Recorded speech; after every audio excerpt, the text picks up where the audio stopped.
नमस्कार दोस्तों, आप सभी का स्वागत है आपके अपने YouTube channel bright future in education में। आज हम बात करने वाले हैं 8 मार्च 2026 के करंट अफेयर के जितने भी महत्वपूर्ण क्वेश्चन बनते हैं उनके बारे में इस वीडियो में चर्चा करेंगे। तो वीडियो के अंत तक बने रहिए। अगर आपने अभी तक चैनल सब्सक्राइब नहीं चैनल सब्सक्राइब करें, वीडियो को लाइक करें, शेयर करें। चलिए शुरू करते हैं। आज का हमारा पहला क्वेश्चन है, देश में पहली बार केमिकल फ्री बासमती चावल के लिए हरियाणा के जिले को चुना गया था। हरियाणा के किस जिले को चुना गया? बासमती चावल है उनको केमिकल फ्री के कारण इसकी संगत सी जवाब ऑप्शन सी, करनाल को चुना गया है।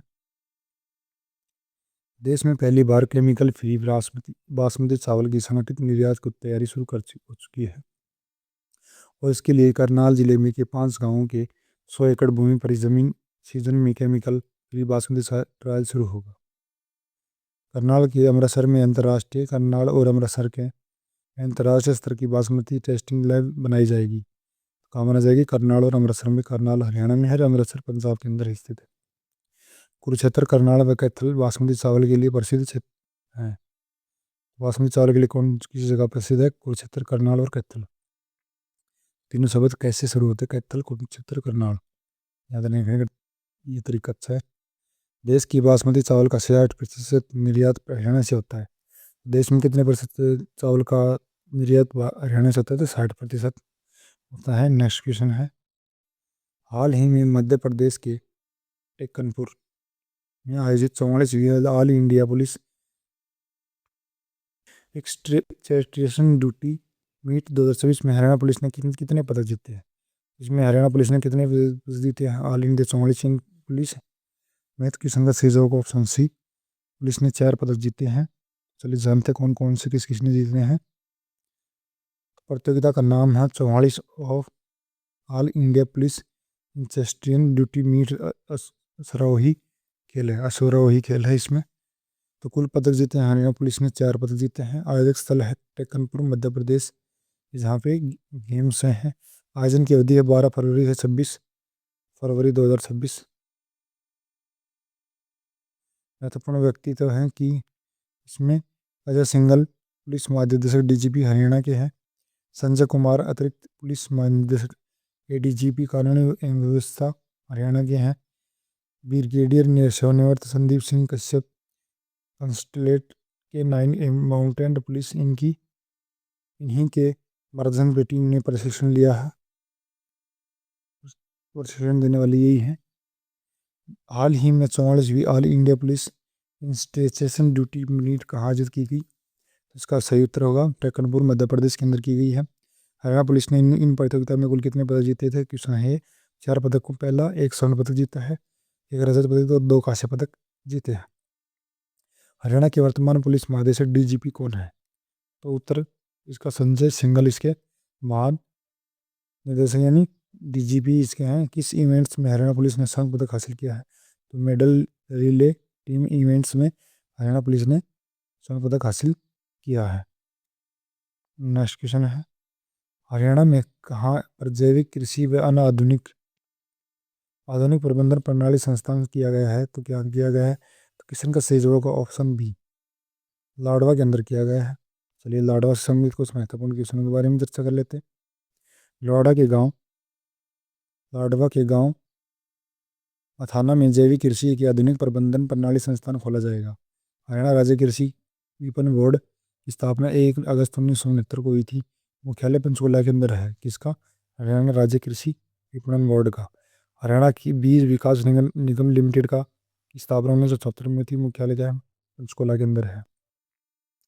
हरियाणा राज्य बीज प्रमाणीकरण अधिनियम की स्थापना हुई थी 6 अप्रैल 1976 को हुई थी। इसका मुख्यालय कहाँ है? पंचकुला में। तो तीनों का मुख्यालय कहाँ पे? मुख्यालय पंचकुला के अंदर स्थित है।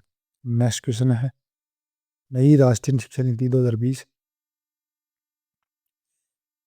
के अनुसार हरियाणा में पहली कक्षा में प्रवेश लेने के लिए बच्चों की न्यूनतम आयु कितनी निर्धारित की गई है? तो बच्चों की न्यूनतम आयु कितनी निर्धारित की है? इसकी संगत सही जवाब ऑप्शन सी, 6 वर्ष निर्धारित की गई है। इससे संबंधित कुछ महत्वपूर्ण जानकारियाँ। दाखिला और स्कूल संचालन के जुड़े कुछ महत्वपूर्ण बिंदु हैं। न्यूनतम आयु सीमा, पहली कक्षा में दाखिला के लिए अब बच्चे की आयु कम से कम 6 वर्ष होनी अनिवार्य है। यह नियम 1 अप्रैल से शुरू हो रहा है और नए सत्र से लागू होगा। प्रवेश की विस्तारित अवधि पीरियड पीरियड हरियाणा की शिक्षा के अधिकार अधिनियम 2011 के नियम के 10 के अनुसार सत्र शुरू होने के बाद 6 महीने तक अक्टूबर तक की छूट मिलेगी। यदि बच्चा अक्टूबर तक 6 साल का होता है तो वह उसी दिन दाखिले का पात्र होगा।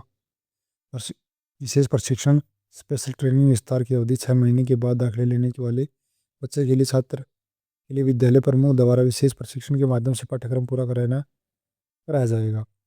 अनिवार्यतः पीएमटी अब कक्षा में 1 से 12वीं तक के नियमित शिक्षक अभिभावक बैठक यानी पीएमटी आयोजित करना अनिवार्य रखा गया है। पेरेंट्स मीटिंग जरूरी होगी। शिक्षा महानिदेशक के अनुसार साल में न्यूनतम 5 पीएमटी कराना अनिवार्य है, तो साल में 5 पेरेंट्स मीटिंग होनी जरूरी है। मिड डे मील अपडेट स्कूलों में मिड डे मील के लिए वह हर हित स्टोर से गुड़ और शक्कर की खरीद की जाएगी और बर्दाश्त उनकी गुणवत्ता की जांच भी की जाएगी। बशर्ते उसकी गुणवत्ता की जांच की जाएगी वे अच्छे हैं कि नहीं। नेक्स्ट क्वेश्चन है, हरियाणा शिक्षा विभाग द्वारा विद्यार्थियों को पुस्तक उपलब्ध कराने के लिए जिले में क्या स्थापित किया जाएगा? तो इस किस्म का सही जवाब ऑप्शन बी, ज्ञानदान बुक बैंक की स्थापना की जाएगी हरियाणा के अंदर विद्यार्थियों को बुक उपलब्ध कराने के लिए।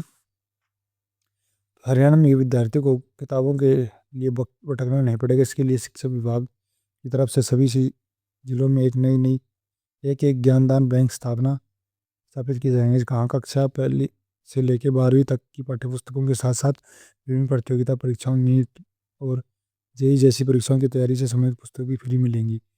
HBSC की स्थापना हुई थी 1969 में ऑफिस है चंडीगढ़ में। 1969 में स्थापना जब उस समय चंडीगढ़ में था और स्थानांतरण हुआ था 1981 में भिवानी के अंदर स्थानांतरण वहाँ से भिवानी शिफ्ट किया गया था। हरियाणा SCERT की स्थापना गुड़गांव में इसकी हुई थी, इसकी 1979 के अंदर, और NCERT की 1961 के अंदर स्थापना की गई थी। नेक्स्ट क्वेश्चन है, हाल ही में पंजाब एवं हरियाणा हाईकोर्ट की वरिष्ठ न्यायाधीश जस्टिस लीजा गिल का स्थानांतरण किस हाईकोर्ट में किया गया है? किस हाईकोर्ट में किया गया है जहाँ उनके मुख्य न्यायाधीश बनाए जाने की अनुशंसा की गई है? इस क्वेश्चन का सही जवाब ऑप्शन सी, आंध्र प्रदेश के अंदर किया गया है। आंध्र प्रदेश में जस्टिस लीजा गिल का परिचय शिक्षा सेक्टर 9 चंडीगढ़ कॉर्मल कॉन्वेंट स्कूल के स्कूल शिक्षा और पंजाब विश्वविद्यालय चंडीगढ़ में LLB और LLM की है। कैरियर 1990 में वकालत शुरू की और 2014 में उन्हें पंजाब एवं हरियाणा हाईकोर्ट का न्यायाधीश नियुक्त किया गया था। विशेषज्ञ दीवान सिविल संवैधानिक जंग थे, कॉन्स्टिट्यूशन और सेवा से कानूनी सर्विस लॉ इसके विशेषज्ञ की दीवान है। प्रमुख नियुक्तियां और स्थानांतरण, जस्टिस लीजा गिल पंजाब एवं हरियाणा हाईकोर्ट के वरिष्ठ न्यायाधीश हैं और उन्हें आंध्र प्रदेश हाईकोर्ट के मुख्य न्यायाधीश के रूप में नियुक्त करने की सिफारिश की गई है।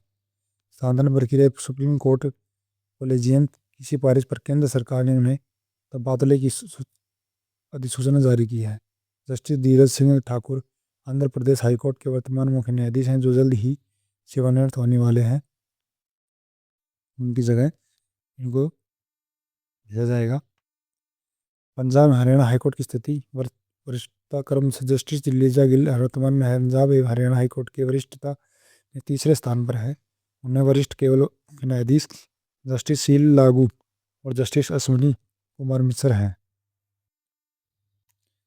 न्यायाधीश की संख्या हाईकोर्ट में जजों की स्वीकृति पद 85 हैं, जबकि वर्तमान में 61 पद न्यायाधीश कार्यरत हैं।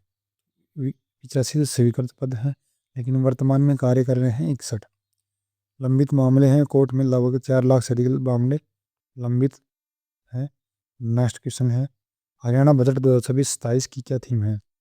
इसकी थीम रखी गई है ऑप्शन बी, अंत्योदय से आत्मनिर्भरता। इसकी थीम रखी गई है हरियाणा बजट 2026-27 थीम अंत्योदय से आत्मनिर्भरता।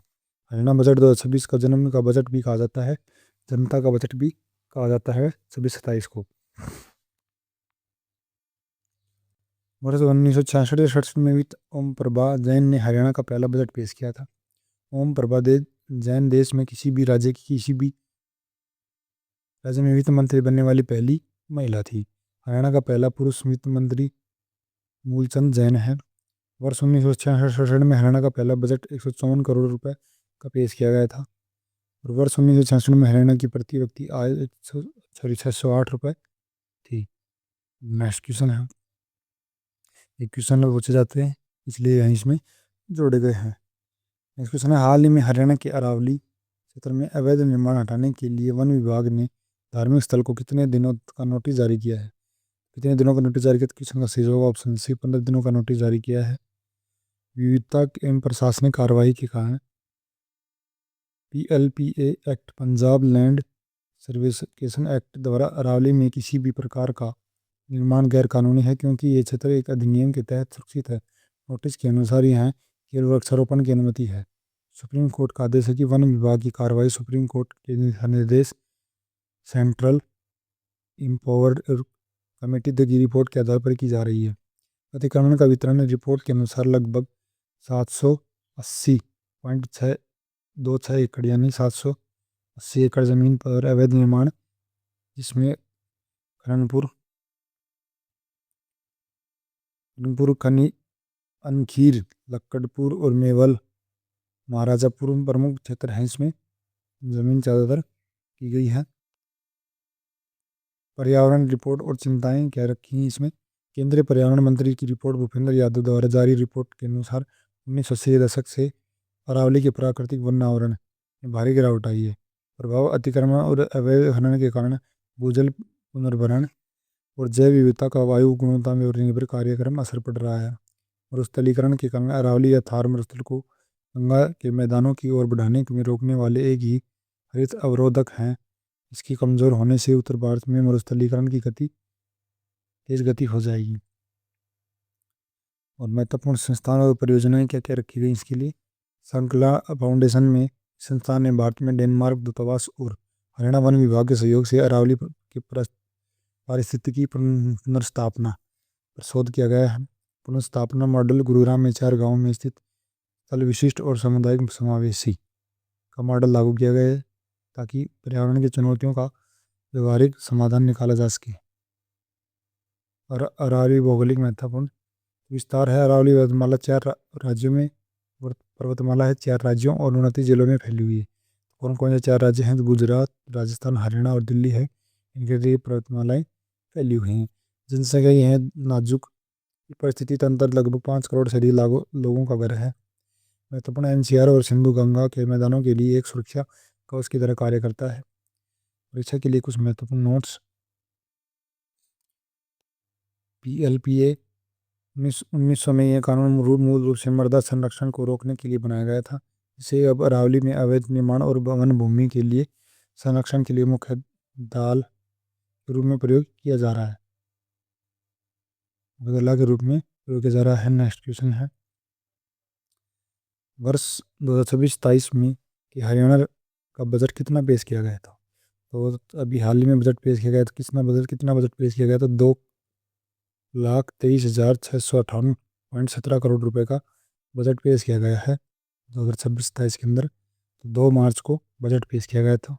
दोस्तों, आपको वीडियो अच्छा लगा तो वीडियो को लाइक करें, शेयर करें, सब्सक्राइब करें। आज के लिए इतना ही, मिलते हैं फिर कल नई करंट अफेयर के साथ में।